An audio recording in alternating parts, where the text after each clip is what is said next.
colégio você escreve a lápis e finalmente você pode escrever a caneta, né? Deve ser mais ou menos isso que eles sentem quando vem para cá. Então, o pessoal da Vida de Cristo, os juniores, hoje, eles estarão aqui conosco.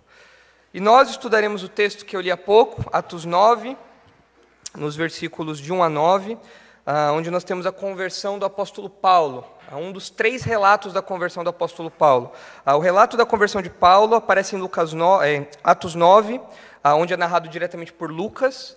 Depois aparece em Atos capítulo 22, onde o próprio Paulo fala da sua conversão para uma multidão em Jerusalém.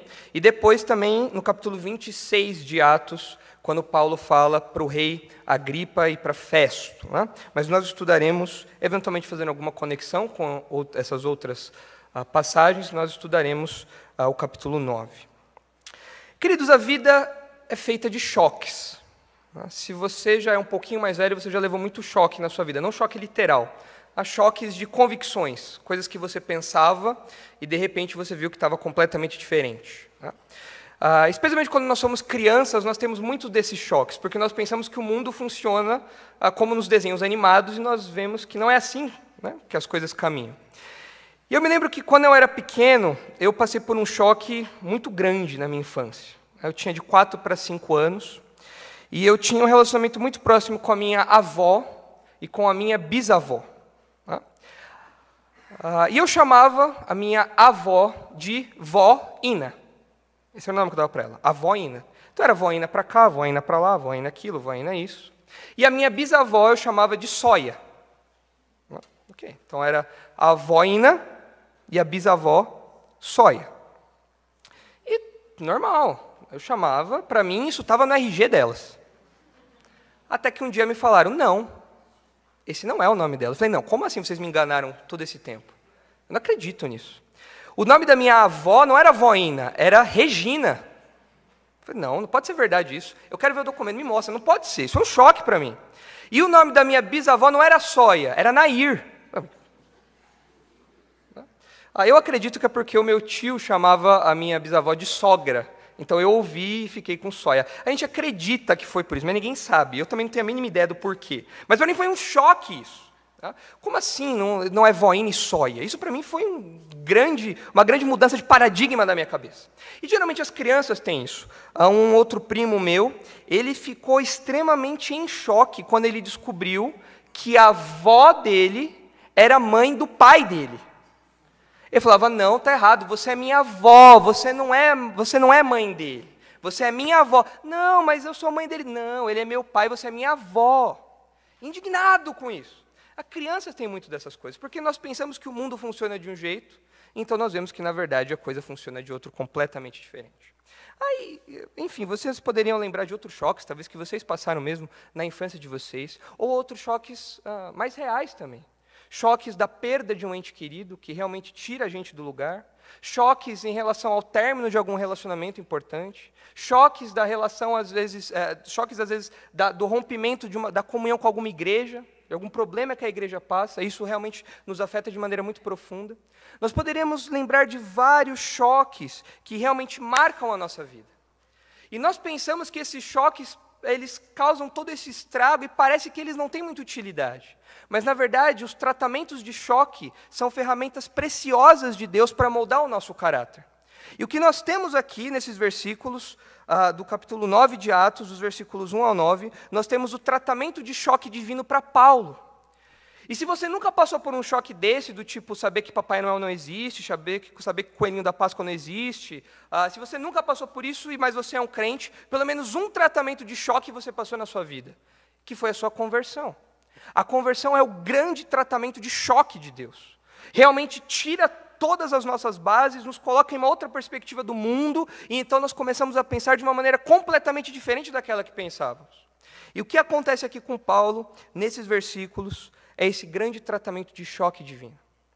E quando nós olhamos para esse tratamento de choque, nós não lembramos apenas do tratamento de choque que Deus fez para conosco na nossa conversão, mas nós percebemos como Deus usa tratamentos de choque no nosso cotidiano, momentos em que nós precisamos mudar a nossa mente, em que nós mudamos as nossas convicções, em que nós somos surpreendidos, como Deus usa isso para moldar o nosso caráter e para nos colocar num caminho de santidade e de crescimento. Então eu quero olhar com os irmãos para esses versículos, eu quero mostrar aqui 3 choques que Paulo teve a caminho de Damasco. 3 choques que Paulo teve, e 3 choques que com certeza nós já tivemos em nossa história pessoal, especialmente pensando na nossa conversão. E eu te desafio a olhar se você já teve esses choques ao longo da sua vida. Porque pode ser que você chegue ao final dessa pregação e você diga, Nicolas, eu nunca passei por nenhum choque desse. E se você não passou por nenhum choque desse, é porque talvez, muito provavelmente, você ainda não tenha compreendido o Evangelho em sua essência. Porque o que nós temos aqui é o Evangelho sendo colocado, sendo introduzido na vida de Paulo pelo próprio Deus. Então, acompanhem comigo, vamos juntos aí, nesses 3 choques que marcam a vida de Paulo no início da sua vida cristã. O primeiro choque está nos versículos 1 ao 5 e diz respeito a um choque missional. Com isso eu quero dizer que Paulo ele tinha uma missão, mas ele recebe um choque na sua missão. Ele estava indo para um caminho e de repente ele vê que ele está indo para o caminho errado. Ele pensa estar seguindo uma missão correta e ele vê que essa missão agora não está correta, nunca foi correta. Então ele tem um choque missional. Veja só, acompanhe comigo de novo o que diz os versículos 1 a 5. Olha só, Paulo se viu contra Deus nesse primeiro choque. Versículo 1 do capítulo 9 diz assim, Saulo, porém, ainda respirando ameaças e morte contra os discípulos do Senhor. Essa expressão que aparece aqui é enfática para falar que Paulo estava literalmente bufando de raiva dos crentes. Ele estava indo atrás dos crentes, extremamente irado, decidido a matá-los, decidido a levá-los a Jerusalém, a fazê-los blasfemar, açoitá-los, a torturá-los. Ele estava extremamente irado com o crescimento dessa nova seita que estava surgindo ali naquele meio. Então ele estava possesso de raiva. Continue aí. Saulo, porém, ainda respirando ameaças e morte contra os discípulos do Senhor, dirigiu-se ao sumo sacerdote e pediu-lhes cartas para as sinagogas de Damasco, a fim de que, caso encontrasse alguns do caminho, tanto homens como mulheres, os conduzisse presos a Jerusalém. Nós sabemos que Paulo era um judeu zeloso. Se você tem um mínimo de lembrança da história de Paulo, você vai se lembrar que ele era um judeu muito zeloso. Nós percebemos isso pelas suas cartas. E ele era alguém de grande influência e reconhecimento no seu meio. Nós veremos um texto daqui a pouco que mostra isso, onde ele próprio fala a respeito do status que ele tinha no meio da sua comunidade. Ele era jovem, mas apesar de jovem, um jovem brilhante. Ele superava em muito os da sua idade, ele mesmo fala isso. Ele era alguém que tinha um currículo imbatível. Ele era talvez o judeu mais zeloso dos seus dias.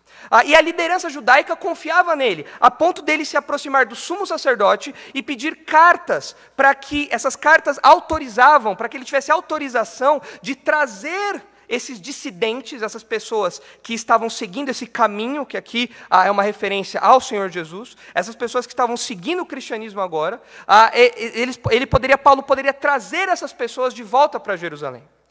E com isso, Paulo queria humilhar aqueles crentes. Jerusalém não era apenas a capital daquela região, mas também foi o lugar onde o Senhor Jesus ressuscitou, e os crentes afirmavam isso com convicção. Então, trazendo os crentes para serem julgados e condenados em Jerusalém, Paulo estava como que tripudiando no cristianismo. Paulo não era bobo, Paulo era alguém feroz na sua perseguição, implacável. Se os irmãos olharem o capítulo 8, o versículo 3, virem aí uma pagininha da sua Bíblia, os irmãos verão como Paulo era extremamente implacável e como era o tratamento que ele dava aos crentes. Veja o capítulo 8, versículo 3. Saulo, porém, assolava a igreja, entrando pelas casas, arrastava homens e mulheres e os colocava na prisão. Esse homem era cruel, esse homem era terrível. Não é por acaso que quando Paulo fala de si mesmo mais para frente, ele fala que ele se considera o pior dos pecadores, porque ele lembra do tempo em que ele fazia isso.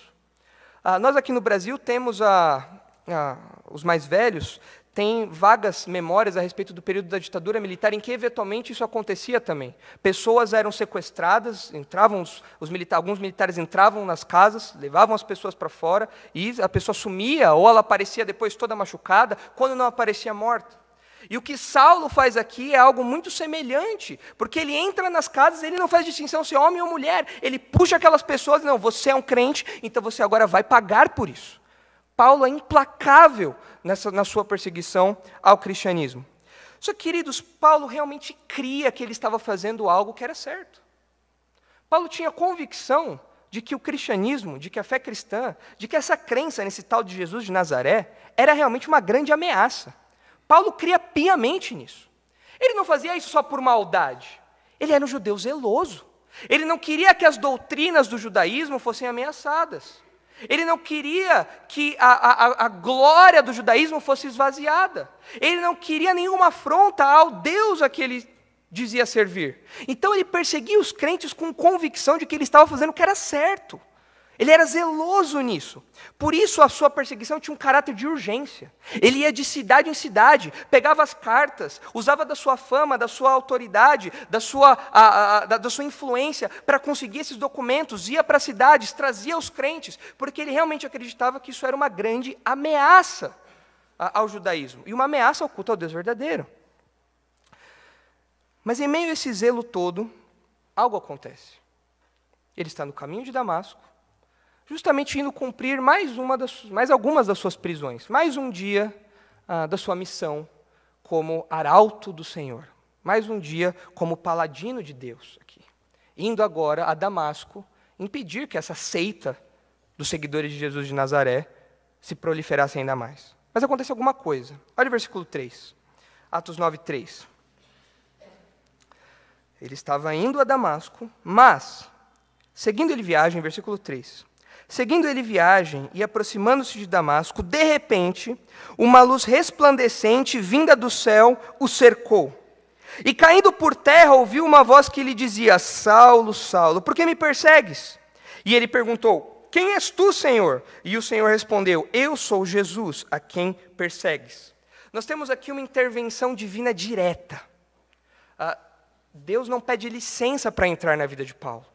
O Senhor Jesus não pede licença. Paulo, posso ter uma conversa? Você pode me dar 5 minutinhos da sua atenção? Você tem 5 minutinhos para ouvir sobre a minha palavra? Não. Ele é incisivo. Assim como Paulo era implacável em sua perseguição, Jesus também foi implacável em sua abordagem. Falando, é assim que vai acontecer, e foi assim que aconteceu. E o texto fala para nós que uma luz muito forte se abateu ali sobre Paulo, veio sobre Paulo. Se os irmãos olharem Atos 26, abra lá rapidinho a sua Bíblia comigo, em Atos capítulo 26, na outra narrativa desse episódio, quando o próprio Paulo fala a respeito disso perante Festo e Agripa, no versículo 13, nós vemos alguns detalhes a respeito disso. Veja a partir do versículo 12, Atos 26, 12. Numa dessas vezes, fui para Damasco, munido de autoridade dos principais sacerdotes e comissionados por eles. Veja agora o versículo 13, Atos 26, 13. Ao meio-dia, ó rei, vi no caminho uma luz do céu, que brilhava mais do que o sol, resplandecendo em torno de mim e dos que iam comigo.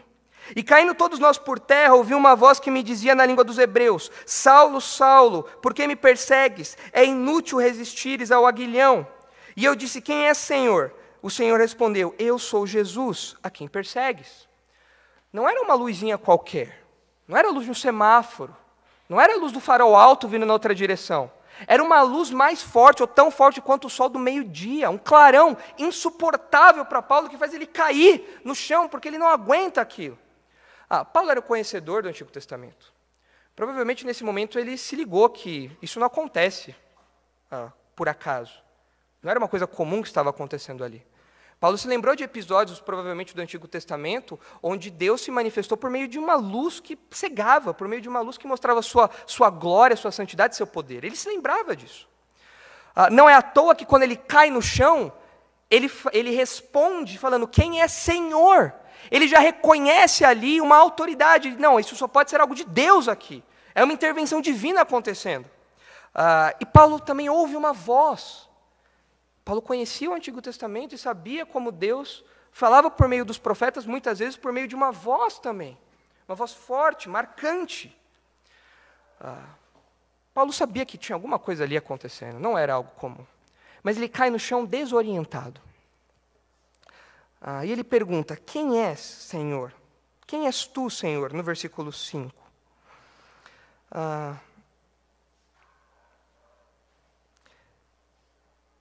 E é curioso nós observarmos que no Evangelho de Lucas, bem como no livro de Atos também, já que Atos e Lucas compõem uma única obra literária em 2 volumes, o mesmo autor, Lucas. Curioso nós observarmos que o que Jesus fala aqui no versículo 4, quando ele diz, Saulo, Saulo, por que me persegues? Todas as vezes que no Evangelho de Lucas ou no livro de Atos nós temos essa repetição de nomes, é porque vem bronca pela frente. Os irmãos devem se lembrar que Jesus fala para Marta, Marta, Marta. Os irmãos devem se lembrar que Jesus fala para Jerusalém, Jerusalém, Jerusalém. É um recurso que mostra um certo tom de braveza aqui, um certo tom de ira, um certo tom de uma certa intimação aqui. A coisa não está muito amigável nesse contexto. E Lucas faz questão de registrar essa repetição, Saulo, Saulo. Porque possivelmente aquela não foi uma mensagem em termos muito amistosos. Não só pelo que aconteceu, mas também pelas palavras que foram proferidas. Saulo viu aquilo como um confronto, certamente. E o que isso nos ensina, queridos, é que o choque missional de Paulo, ele se viu contra Deus. Ele pensava estar indo na direção certa, agradando a Deus, quando na verdade ele estava indo no caminho contrário ao que ele deveria ir. Esse é o primeiro choque que Paulo teve. E esse é o primeiro choque que nós, na nossa experiência de conversão, tivemos também. Nós achávamos que estávamos tranquilos com Deus, não tem problema.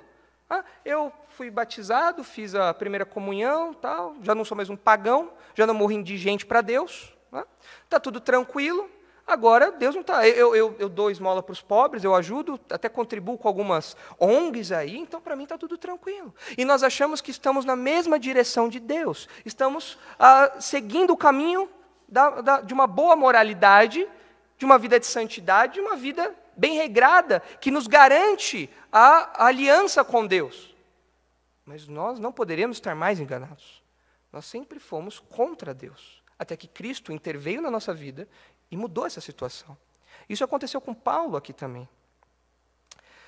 Queridos, em Atos 26, quando Paulo está falando, nós lemos há pouco, um pouco antes, alguns versículos anteriores ao que nós lemos, Paulo fala que ele era um fariseu. E ele mesmo fala que era o grupo mais rigoroso da religião judaica. De fato, quando você estuda os fariseus, os saduceus, todos esses grupos daquela época, você percebe que os fariseus eles eram extremamente rigorosos mesmo. Paulo, para ter ganhado fama nesse meio, realmente ele era alguém muito zeloso. Porém, o que nós aprendemos aqui, que tem um paralelo direto com a nossa vida, não é apenas a intervenção divina na vida de Paulo, na experiência da conversão. O que nós aprendemos aqui também é que o zelo sem a verdade é algo mortal. O zelo desprovido da verdade é mortal. Paulo era alguém zeloso, mas desprovido de verdade. O seu zelo era um zelo baseado em mentiras. O seu zelo era um zelo baseado em falsas convicções ou em convicções erradas. E o zelo desprovido de verdade, ele sempre é mortal. E por que é importante nós lembrarmos disso hoje, nos nossos dias? Porque talvez mais do que nunca a nossa geração seja uma geração muito zelosa pelos seus ideais. O problema é que nós temos zelo sem a verdade. A nossa geração mata e morre pela ideologia de gênero. A nossa geração mata e morre pelas causas LGBT. A nossa geração mata e morre pelo bem-estar próprio. A nossa geração defende com zelo os seus ideais, mas são ideais que estão totalmente afastados da verdade. E o zelo desprovido de verdade é mortal. Até mesmo dentro da igreja isso acontece, queridos. Nós vemos igrejas sérias, que muitas vezes, no intuito de tentar preservar o que eles julgam ser essa doutrina, eles têm um zelo excessivo por confissões e credos históricos criados por homens, que nem sempre refletem a verdade bíblica, mas eles matam e morrem por aquilo, muitas vezes deixando a Bíblia de lado. É comum você ir em algumas igrejas e você ver pessoas fazendo exegese, estudo palavrinha por palavrinha, de confissões de fé. Eu fiquei sabendo recentemente de uma igreja reformada, agora está na moda você ser reformado, né? É bonito, né? Está na moda ser reformado, é legal. Anda com uma camisa de Calvino, barba. Não que a minha seja isso, né? Mas está na moda isso hoje. E eu soube de uma igreja em que essas pessoas são tão zelosas pelos ideais da reforma que eles promoveram uma oração aos reformadores. Notem, não é uma oração pelos reformadores, em agradecimento. É uma oração aos reformadores. Algo do tipo, Calvino, ajuda-nos a... alguma coisa assim. Isso um professor meu me contou a respeito disso numa igreja que ele foi e ele viu isso acontecendo. Um zelo desprovido de verdade. Queridos, isso é mortal. Isso é mortal para a nossa vida como crentes. A nossa vida espiritual mingua quando o nosso zelo é desprovido de verdade. A vida da igreja mingua quando nós temos um zelo desprovido da verdade. E a nossa sociedade mingua quando ela tem um zelo desprovido da verdade. Hoje nós vivemos dias em que a Santa Inquisição da Idade Média acontece na consciência das pessoas. Você não tem mais um tribunal do Santo Ofício, mas cada um é o juiz do que acontece. E no zelo pelos seus ideais, as pessoas matam e morrem, sem problema nenhum, porque é um zelo sem verdade. Deixa-me dar um exemplo prático disso para os irmãos. E com isso também alertá-los de como essa verdade ela é relevante. Como é importante você ter um zelo associado à verdade. Meses atrás, uma família procurou a mim, a minha mãe, uma família composta de marido, esposa e um filho de 7, 8 anos, mais ou menos. E é uma família que já vem de longas gerações de líderes e de participantes de uma dessas seitas cristãs, Adventismo, Testemunha de Jeová, Congregação Cristã do Brasil e assim por diante. Toda a família, já de gerações, fazia parte desse grupo. E esses grupos, eles geralmente são muito zelosos. Se você já teve contato com alguma pessoa dessas seitas, você sabe que eles são extremamente zelosos. Não comem carne de porco, as mulheres só andam de saia, não cortam o cabelo, não passam maquiagem, não usam brinco, os homens vão na igreja só de terno, gravata, enfim. Os irmãos já devem ter esse imaginário aí na cabeça. Mas essa família nos procurou. A mãe, o pai e a criança. Especificamente, a esposa procurou a nós. Porque o que estava acontecendo na casa dela era o seguinte. O marido marido que era um homem zeloso das coisas de Deus, fiel, homem do Senhor, temente, estava espancando-a. E espancando a ponto de ela, às vezes isso acontecer na frente do filho, ela precisar ir na delegacia, fazer boletim de ocorrência e tudo mais. E o que começou como um espancamento, caminhou para uma ameaça de morte. Eu estou falando isso dentro de casa, ok? Dentro de casa. Obviamente, a mãe, a esposa, ficou extremamente preocupada com isso. Porque isso não era só uma ameaça à vida dela, mas era também uma ameaça à vida do filho.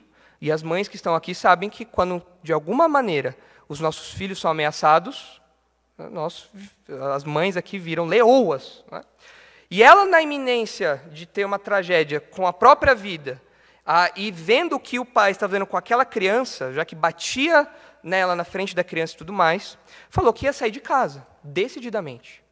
Ela falou, não, eu vou sair de casa.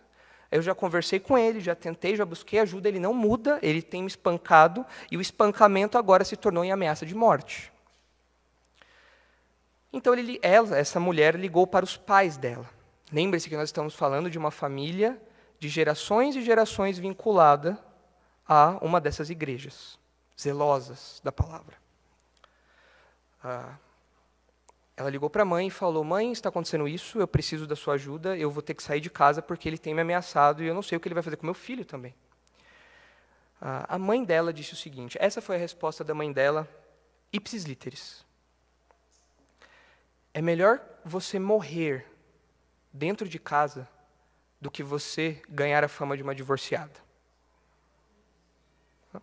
Mas, queridos, isso não é só fruto de uma mentalidade mais antiga. Vendo a explicação dela depois, você percebe que ela realmente acreditava nisso como sendo uma doutrina bíblica. Que isso fazia parte da submissão da mulher ao marido. E que era melhor, portanto, ela morrer submissa do que viver insubmissa. Essa mulher aguentou isso por um tempo, mas depois ela teve que se rebelar com a própria família. Tanto que os pais falaram, se você sair de casa, esqueça que você tem pai e mãe. Ela saiu de casa, e agora ela ela e o filho seguem caminho aí, abandonados pela família, aí com vários problemas no tratamento com o marido. Isso é o zelo sem a verdade, que é mortal.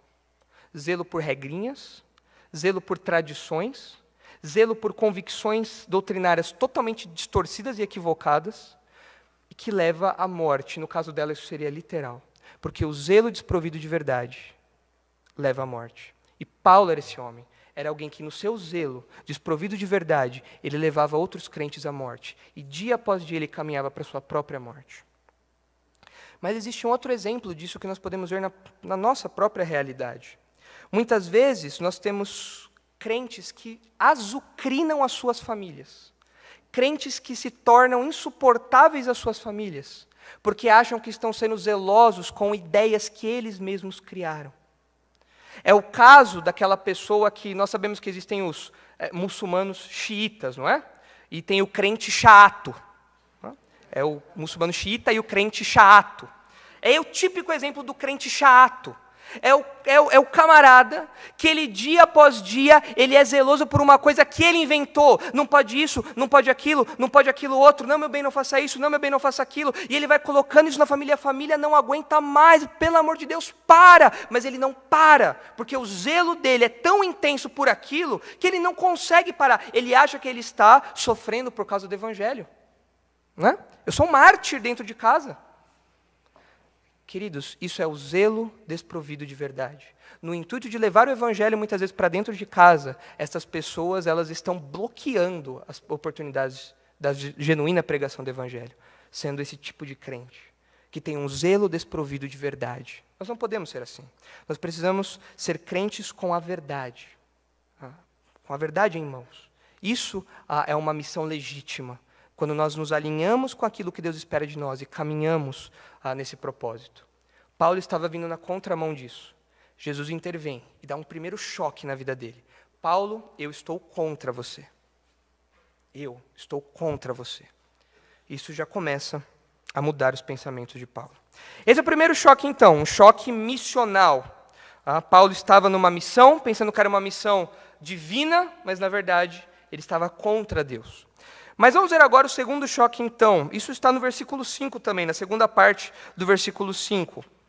E diz respeito a um choque histórico. Primeiro choque, um choque missional. Segundo choque, um choque histórico. O versículo 5 diz assim, e ele perguntou, quem és tu, Senhor? E o Senhor respondeu, eu sou Jesus a quem persegues. Paulo mal acabou de levar um choque, ele já leva outro choque aqui.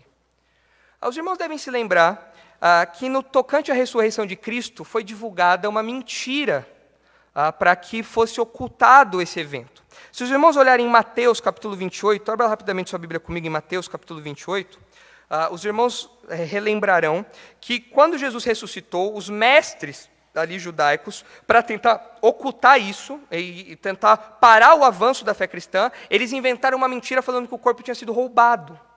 E isso era divulgado e muito provavelmente Paulo acreditava piamente nisso. Provavelmente Paulo acreditava nisso e falava, não, realmente esse homem não ressuscitou. Não tem como isso ter acontecido com esse homem. E veja o que diz então Mateus 28, versículo 11, veja a mentira que era contada e que muito provavelmente Paulo endossava isso daqui. Mateus 28, versículo 11. Enquanto elas iam, alguns da guarda foram à cidade e contaram aos principais sacerdotes tudo o que havia acontecido. E reunidos com os líderes religiosos, concordaram que dariam muito dinheiro aos soldados, ordenando-lhes que dissessem, os discípulos dele vieram de noite e levaram o corpo enquanto dormíamos. E se isso chegar aos ouvidos do governador, nós o convenceremos e vos livraremos de problemas. Então eles, tendo recebido dinheiro, fizeram conforme instruídos. E essa história tem sido divulgada entre os judeus até o dia de hoje. Obviamente aqui, até o dia em que o evangelho de Mateus foi escrito. Então nós já temos aí uma margem para dentro do primeiro século, onde provavelmente Paulo acreditava nisso também, Paulo divulgava isso também, Paulo não acreditava que Jesus havia ressuscitado de fato. Mas o problema é que Jesus apareceu para Paulo, de maneira incontestável. E Jesus fala com todas as letras, eu sou Jesus, a quem você persegue. O choque de Paulo, queridos, foi imenso aqui. Primeiro eu achava que eu estava a favor de Deus, e agora eu vi que eu estou contra Deus. Depois eu divulgava e cria numa versão que falava que Jesus não havia ressuscitado, que esse homem era só um revoltado lá e que morreu e acabou, e tem os seguidores dele lá. Mas não, esse homem agora apareceu diante de mim de maneira poderosa e ele está vivinho. Ele está na minha frente, eu estou ouvindo a voz dele, ele fala, eu sou Jesus a quem você persegue, eu estou vivo, Paulo, eu não estou morto. Aliás, esse é um critério do apostolado de Paulo. Ele realmente viu o Senhor Jesus ressurreto. Isso acontece aqui. E queridos, quando nós pensamos nesse choque histórico de Jesus estar vivo, isso não somente abalou Paulo, mas isso nos abala hoje também. Isso abala a nossa cultura. Isso abala a nossa sociedade. Quando nós olhamos para a realidade da ressurreição de Jesus, é impossível você ser indiferente à ressurreição de Jesus. É impossível você ser indiferente a Jesus. Paulo não podia ir embora aqui, virar as costas e fingir que não viu nada. Não tinha como ele fazer isso. Ele não podia ser indiferente. E a nossa sociedade também não pode ser indiferente. Ninguém pode ser indiferente a Jesus e à realidade da sua ressurreição. Todos os mestres da história, que você lembrar, todos os filósofos da história, eles morreram e permaneceram mortos. Mas o Senhor Jesus é o único que tem a prerrogativa de falar, não, eu morri, mas eu ressuscitei também. Ele é o único. Você não pode ser indiferente a um homem que é tão singular assim na história. Paulo não podia ser tão indiferente a esse homem também. Mas a nossa cultura, queridos, dia após dia, a nossa sociedade, dia após dia, tenta abafar essa realidade. Então é por isso que aos poucos nós vemos o nome de Cristo sendo trocado nos cartões de Natal por boas festas. Não é? Eu me lembro quando eu trabalhava no banco, que eu cuidava da parte gráfica do material que era enviado para os clientes. E isso envolvia enviar cartões de felicitações de final de ano. Né? E a regra era clara. Nicolas, você não pode colocar nada falando especificamente do Natal. Muito menos alguma referência a Jesus. Porque boa parte dos nossos clientes são judeus. E porque nós não queremos ofender ninguém que não creia no cristianismo. Então você coloque boas festas. A realidade da Páscoa. Qual é o símbolo da Páscoa hoje? É o coelhinho da Páscoa. Não é? Você chega nas escolas, você não tem cruz. Você tem pegadinhas de coelho. E as crianças fazem brincadeiras, não é? Olha, siga as patinhas do coelho para achar o ovinho de Páscoa. Que legal, as crianças vão lá e brincam com isso. Porque pouco a pouco a nossa sociedade precisa abafar a realidade de Cristo ter ressuscitado. Precisamos abafar isso. Não, nós não podemos ser indiferentes a isso. Não dá. Esse tal de Jesus mudou a história. O calendário da humanidade foi mudado. Nós temos agora anos antes de Cristo e anos depois de Cristo.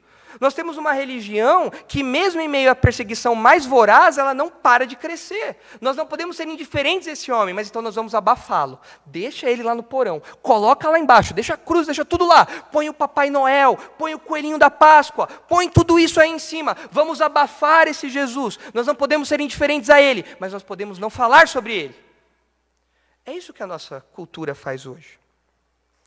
E nós, muitas vezes, queridos, tentamos convencer as pessoas sobre a ressurreição de Jesus ou sobre as verdades do Evangelho por meio de argumentos apologéticos, né? Então nós pegamos os nossos livrinhos de apologética fantásticos, né? E nós falamos de todos os argumentos. Viu? Jesus ressuscitou por causa disso, disso, disso. Você tem que acreditar nisso. Você não pode ser incrédulo nisso. Por que você não acredita? Você não entendeu? Vou te explicar de novo. Aí você vai lá e explica de novo. Você lê o livrete de apologética 1 milhão de vezes com a pessoa. Aí você vai na internet e você briga com aquele ateu favorito que você gosta de brigar. E você tenta convencer ele da ressurreição de Jesus. Você mostra evidências disso. Queridos, isso tem o seu valor. Mas não se enganem. As pessoas rejeitam a ressurreição e elas rejeitam a realidade de Cristo simplesmente porque isso não é uma questão de lógica, isso é uma questão espiritual. O choque que Paulo viveu aqui é um choque que mudou todas as suas convicções sobre quem Jesus era. E quando o seu amiguinho ateu do ensino médio, quando o seu amiguinho ateu do trabalho, ele tiver esse choque, ele vai precisar rever todas as suas convicções sobre quem é Jesus, e ele não está disposto a isso, porque ele vai precisar abrir mão do modo de vida dele. Por isso é uma questão espiritual. As pessoas não são indiferentes a Jesus, pelo contrário. Elas são abertamente resistentes a ele, porque elas sabem que ao adquirir uma convicção correta, ao aceitar essa verdade da ressurreição de Cristo, elas precisarão mudar o seu modo de vida. E elas não querem isso. Isso não é apenas um choque intelectual, é um choque de vida também. Por isso, o que Paulo vive aqui não é um choque qualquer, é um choque forte. E é um choque que eu e você já vivemos também. Nós passamos da rejeição a Cristo para a submissão a Cristo. Nós cremos na ressurreição de Cristo agora. Nós, como crentes, cremos nisso. E isso muda o modo como nós pensamos a respeito de Jesus e o modo como nós vivemos por consequência. Mas volte para Atos 9. Né? Ainda falando sobre esse choque histórico que Paulo viveu, você pode achar estranho o que Jesus fala aqui. E talvez até Paulo tenha achado um pouco estranho, né? Porque ele pergunta, quem é o Senhor? E Jesus responde, eu sou Jesus. Mas a resposta não para por aí. O que vem na sequência? Eu sou Jesus, a quem persegues? Paulo podia falar, não, olha, eu entendi que o Senhor interveio aí, legal, mas assim, eu nunca persegui o Senhor. Para falar a verdade, eu nem sei como o Senhor é. Eu nunca vi o rosto do Senhor direito, nada contra, o Senhor na sua e eu na minha. Eu nunca persegui o Senhor. Eu persigo o pessoal que te segue, mas o Senhor mesmo eu não persegui. Paulo poderia levantar esse questionamento. E nós podemos levantar esse questionamento também. Mas por que Jesus fala que Paulo estava perseguindo a ele? Já que Jesus estava ressurreto, Paulo provavelmente não teve contato com Jesus aqui, e Paulo, na verdade, perseguia os crentes. Por quê? Queridos, nós temos aqui o que é talvez o embriãozinho de uma doutrina que Paulo desenvolverá amplamente nas suas cartas, que é a doutrina do corpo de Cristo. É a união do crente com Cristo, essa união misteriosa, essa união espiritual que nós temos com Cristo. De maneira que quando Jesus fala, você está me perseguindo, obviamente, Paulo entendeu que ao perseguir aqueles crentes, ele estava perseguindo o próprio Cristo. O próprio Senhor Jesus falou disso muitas vezes, no seu ministério ele falou, se você faz bem a algum desses, você fez bem a mim. É uma doutrina que embrionariamente vai sendo desenvolvida, até que em Paulo chega ao seu ápice, quando ele desenvolve essa doutrina do corpo de Cristo. Então realmente, quando Paulo estava perseguindo os crentes, ele estava perseguindo o próprio Cristo. É algo que você não consegue desassociar, é algo que você não consegue separar. E queridos, nós hoje somos perseguidos. Se você acessar o site da Missões Portas Abertas, é uma missão que cuida especificamente dos crentes perseguidos ao redor do mundo, você verá lá países onde a perseguição aos crentes é terrível.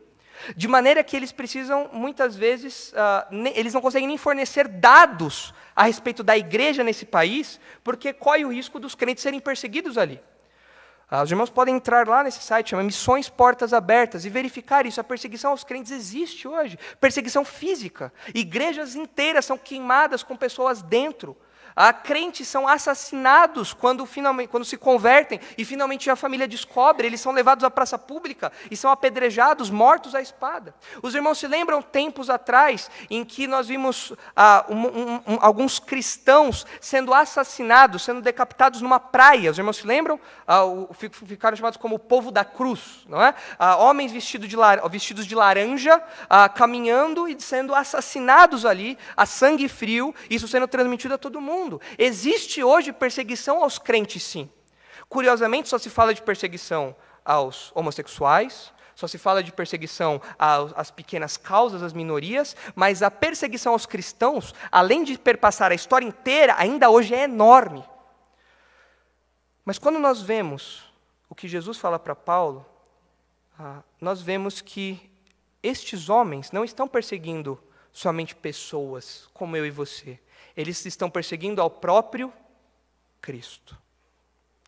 Nós sofremos perseguição em algum nível no Brasil. Não fisicamente, pelo menos não ainda, mas nós sofremos perseguição de piadas, nós sofremos algum tipo de perseguição no campo moral, afrontas a pessoas protestando, entrando em igrejas, muitas vezes nuas, protestando, fazendo passeatas e tudo mais, em prol das suas causas. Nós sofremos algum tipo de perseguição aqui no Brasil também. Mas quando essas pessoas nos afrontam, elas não estão afrontando apenas a nós. Elas estão afrontando ao próprio Cristo.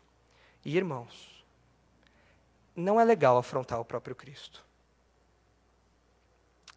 Recentemente, os jovens terminaram uma série, ontem, na verdade, nós terminamos no Darash, uma série sobre as 7 igrejas do Apocalipse. Nós estudamos as cartas das 7 igrejas do Apocalipse.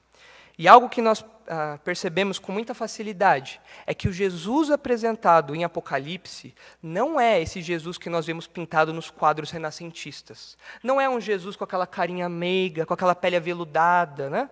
Não é esse Jesus, não é aquele Jesus loirinho, cabelinho encaracolado. É um Jesus guerreiro, que vem para matar aqueles que se opõem, que vem de maneira a destruir completamente. É aquele que vem com pés de bronze para pisar o lagar da fúria da ira de Deus e esparramar sangue para todos os lados como resultado da impiedade dos homens. E estas pessoas que nos afrontam, estas pessoas que matam crentes aqui, próximo a nós, ou longe, onde quer que seja, estas pessoas estão comprando uma briga com o próprio Senhor da igreja. Elas estão comprando uma briga com o próprio Senhor Jesus. E isso não é pouca coisa. Elas estão comprando uma briga com o Senhor do universo.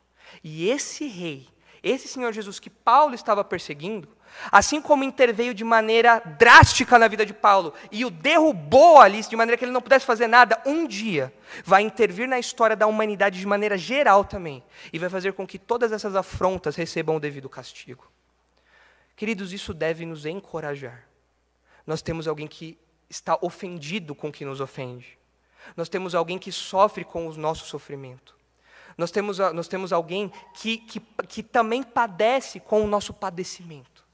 Nós temos alguém que chora por aqueles que são assassinados, por aqueles que são mortos pelo nome de Cristo. E um dia, o Senhor Jesus vai se levantar, porque ao ferir cada um dos crentes, esses homens estão ferindo o próprio Cristo.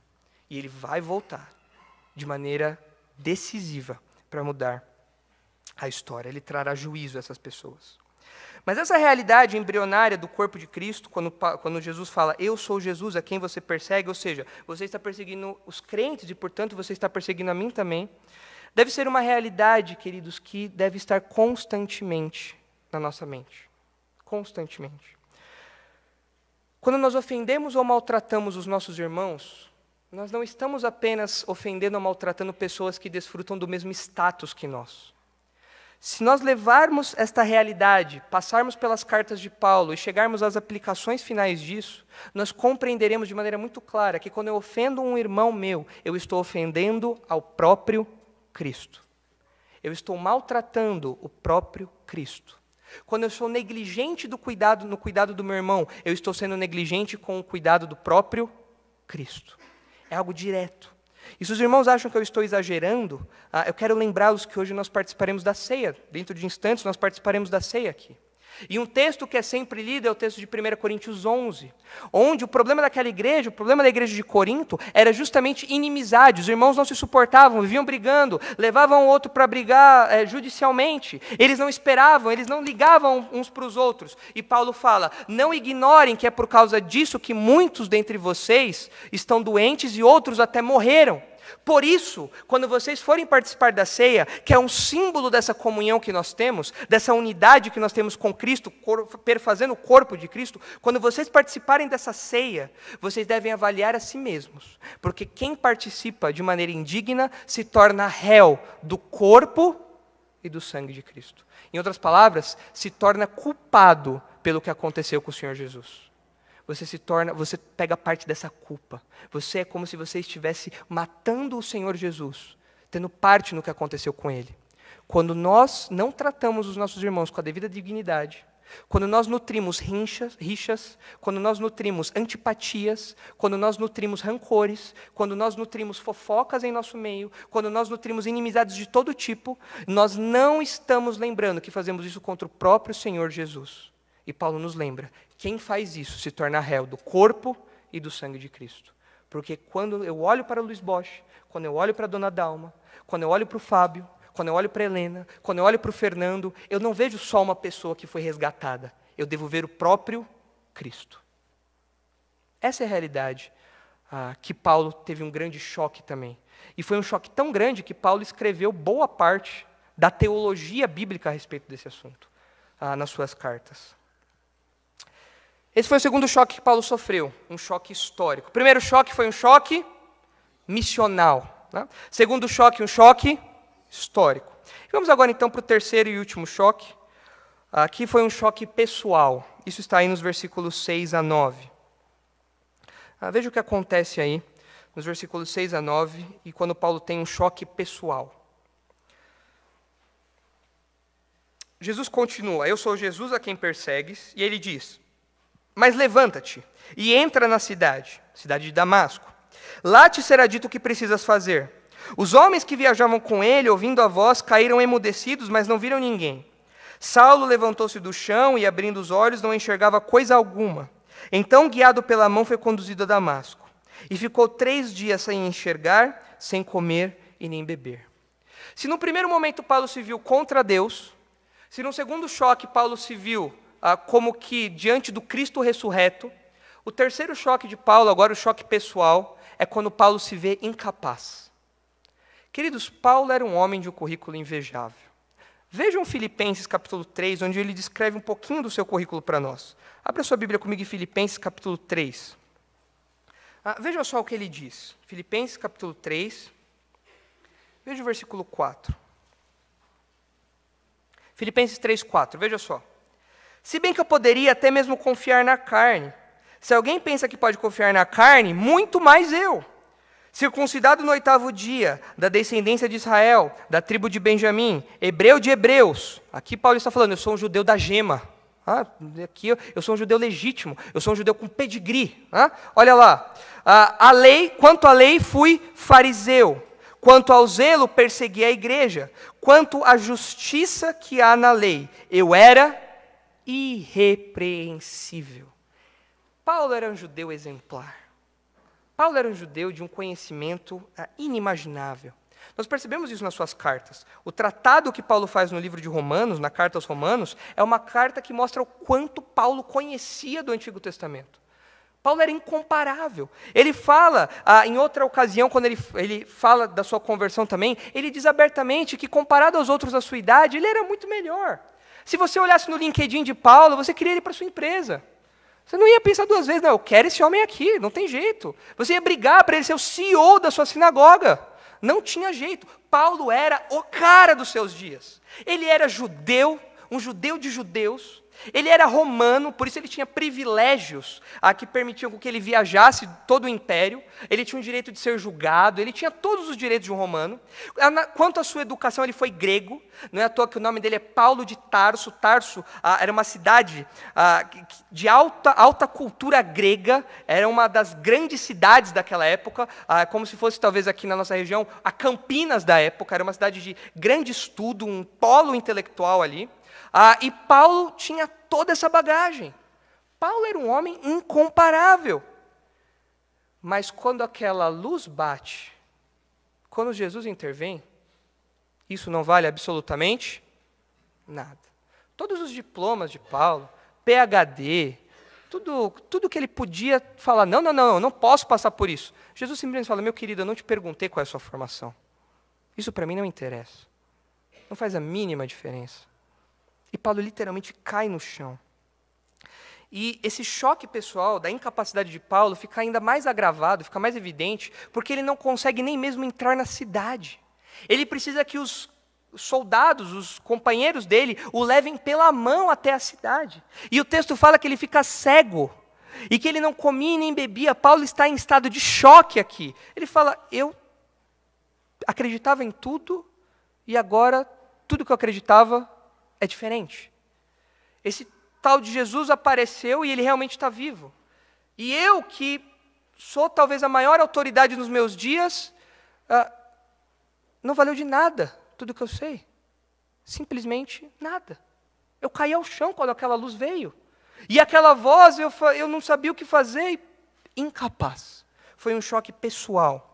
Durante 3 dias, Paulo ficou lá, tendo as suas convicções remodeladas pelo que o Senhor Jesus tinha feito na vida dele. Mas é interessante, queridos, que a incapacidade de Paulo, ela vai ao lugar certo. E é onde deve ir as nossas incapacidades também.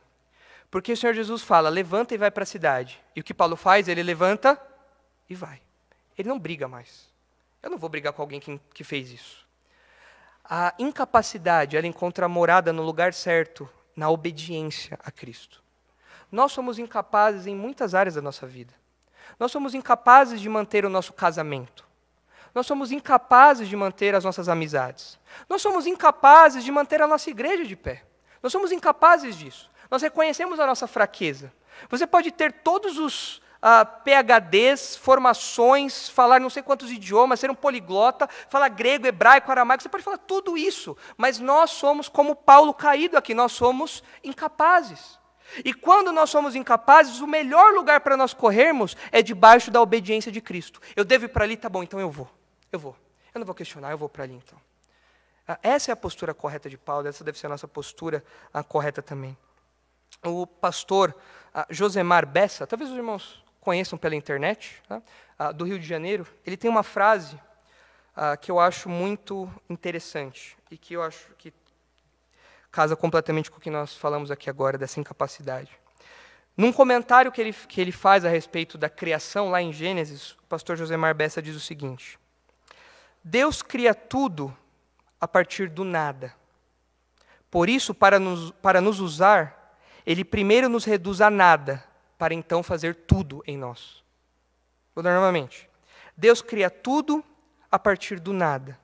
Por isso, para nos usar, Ele primeiro nos reduz a nada, para então fazer tudo em nós. É na nossa incapacidade que Deus opera.